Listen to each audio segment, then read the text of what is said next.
সরস্বতী পুজোতেও দুষ্কৃতী দৌরাত্ম্য। অযাচিতভাবে অনুষ্ঠান মঞ্চে প্রবেশ করে মহিলাদের উত্ত্যক্ত করাকে কেন্দ্র করে ঝামেলার সূত্রপাত। ঘটনায় আহত দুজন, গ্রেফতার এক। ফের অভিযোগের তীর সংখ্যালঘুদের একাংশের দিকে। ঘটনাটি পাঁশকুড়া পুরসভার 7 নম্বর ওয়ার্ডের।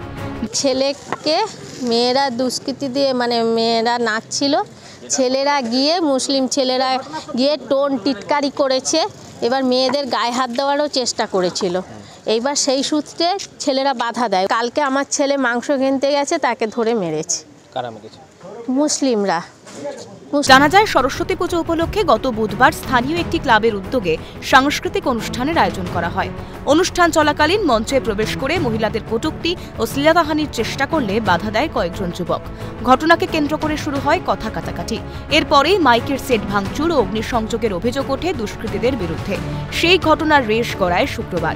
অভিযোগ, শুক্রবার মাংস কিনতে গেলে শুভঙ্কর গারু ও সুরজ মণ্ডল নামের 2 যুবকের উপর চড়াও হয়ে বেধড়ক মারধর করা হয় বলে অভিযোগ। ইতিমধ্যেই হুমকি ফোন আসতে শুরু করেছে।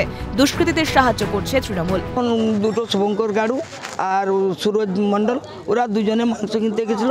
ওই মাংসওয়ালাকে আগে মারে, ওরা ফোন করতে ওরা মাংস কিনতে গেছে। ওই অবস্থা ওদের দুজনকে ধান ঝাড়া পেটার মতো পিটেছে, মেরেছে। আমরা হয়তো হুমকি পাচ্ছি। আমার এক ভাইপোর মেশিন পুড়িয়ে দিয়েছে, ডিজে মেশিন পুড়িয়ে দিয়েছে।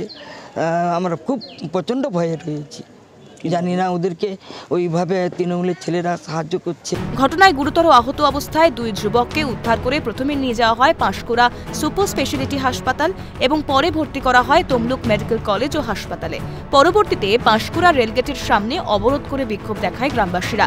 কয়েক ঘণ্টা পর পুলিশি হস্তক্ষেপে ওঠে অবরোধ। তৃণমূল কংগ্রেস কোনো দিন সমাজ বিরোধীদের পক্ষে থাকেনি, অভিযোগ উড়িয়ে দাবি শাসক নেতার।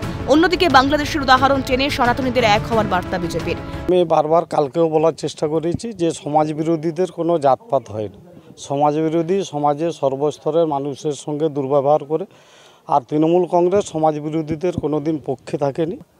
আমাদের সনাতন ধর্মের মানুষকে আমি একটাই বলবো, আপনারা এক হন, আর না হলে আগামী দিনে ভয়ঙ্কর অবস্থা আমাদের আছে, যেটা বাংলাদেশে চিন্ময় কৃষ্ণ প্রভুর ওপর চলছে, যেটা বাংলাদেশে হিন্দুদের ওপর চলছে। তদন্তে নেমে প্রীতম সাঁতরা নামে একজনকে গ্রেফতার করেছে পাঁশকুড়া থানার পুলিশ। আতঙ্কিত এলাকাবাসী।